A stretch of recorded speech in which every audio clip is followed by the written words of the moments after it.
चलतु आज बनैबा इलिशी माछ झोल। इलिशी माछ खाइबा प्राय समस्ते भल पाती आ बनैबा भी बहुत सहज। इलिशी माछ झोल बनैबा लगी मु एठी नेइछि 9 पीस इलिशी माछ। आगे माछरे हळदी आ लुण भल भाबरे गोळेई दबा आ 10 मिनिट पई साइड करके रखी दबा।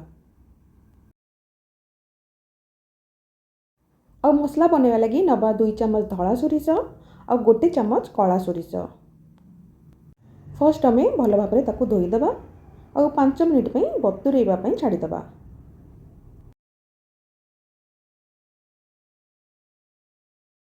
तापरे ग्राइंडर जार रे बतुरेई थिबा सोरिष, 2 चम्मच नडिया कोरा, जेते आपण राग खांती सेई अनुसार कंचा लंका और अध कप पानी देकी चिकन करके गोटे पेस्ट बनै दबा।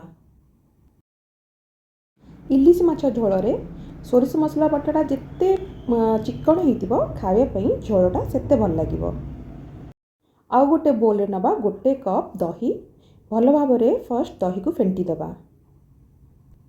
एबे दही रे पाटी थिबा सोरिष मसला को मिसई दबा। जार को धोईकी अल्प पानी भी मिसई दबा।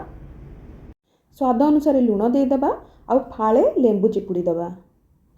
भल भाबरे मिक्स कर दबा आउ ताकू साइड करके रखी दबा। एबे आउ गोटे छोट बोल नबा 1 चम्मच हळदी आउ 1 चम्मच लंका गुंड, अध कप पानी देकी ताकू भी मिसेकी साइड करके रखी दबा।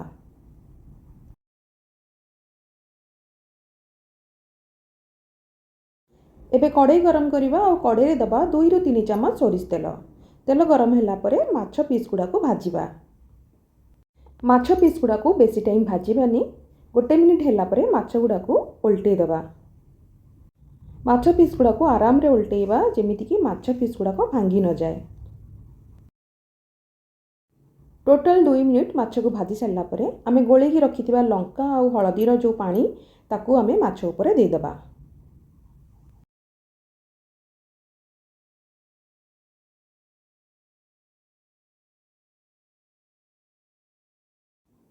तापरे बनैथिबा मसला को भी दे दबा।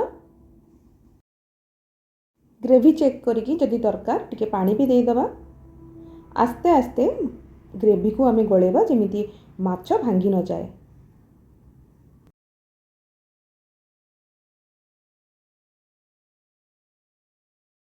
एबे तरकारी को घोड़े दबा और 1 मिनिट जे हाई फ्लेम रे रांधिबा।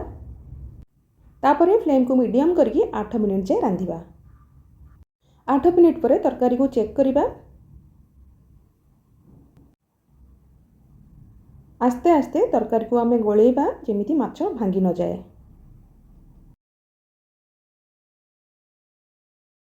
ऊपर किछि कंचा लंका दे दबा और 1 चम्मच सोरिष तेल दे दबा।